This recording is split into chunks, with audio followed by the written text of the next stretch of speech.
Frank Stuart Flint, December 19, 1885, February 28, 1960, was an English poet and translator who was a prominent member of the Imagist group.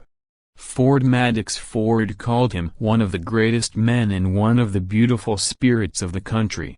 Life and career: British poet, and a poetry reviewer with an unusual gift for language, a self-educated man, too.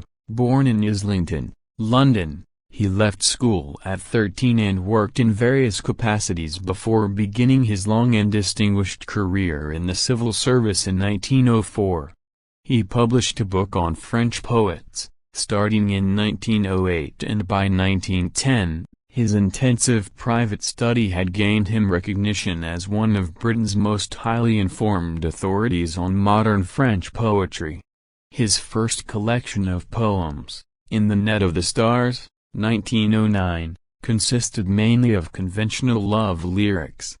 Flint is mostly known for his participation in the School of Images with Ezra Pound and T. E. Hume in 1909, of which he gave an account in the Poetry Review in 1909, and which was to serve as the theoretical basis for the later Imagist movement, 1913. His subsequent association with Ezra Pound and T. E. Hume, together with his deepening knowledge of innovative French poetic techniques, radically affected his poetry's development. Glenn Hughes reports Flint claiming to inventing the open verse form unrhymed cadence, by cutting away all personal emotion, where symbolism was barely suggested, but instead shortened and hardened, and where meter was supplanted by cadence.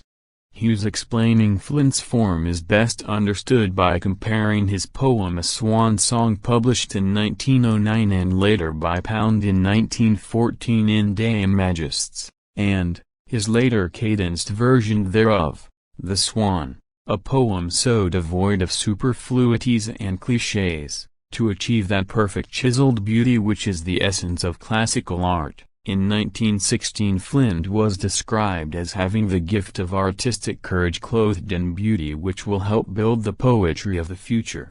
Flint himself considered his cadenced form to be a reversion to the real tradition of the English poetry of Cynewulf and the Riddle, the Nightingale. Earlier Flint had published a series of articles on contemporary French poets, 1912, that much influenced his contemporaries.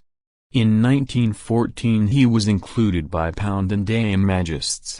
He entered into a short-lived dispute with Pound as to each one's relative contribution to the Imagist movement. During the 1930s Flint was among a number of poets who moved away from poetry and towards economics, working for the Statistics Division of the Ministry of Labor, writing that, "The proper study of mankind is, for the time being, economics." Flint would go on to publish an article entitled The Plain Man and Economics in the Criterion in 1937.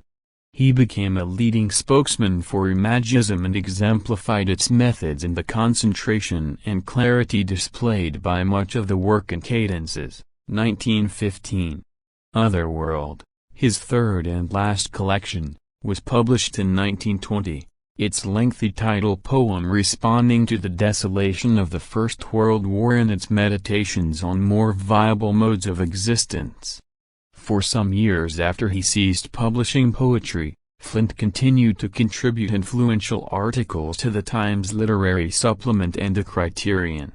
He was also a prolific translator of prose works and poetry by French, German, and classical authors. With the exception of some short works arising from his activities as a civil servant, he ceased writing for publication entirely in the early 1930s.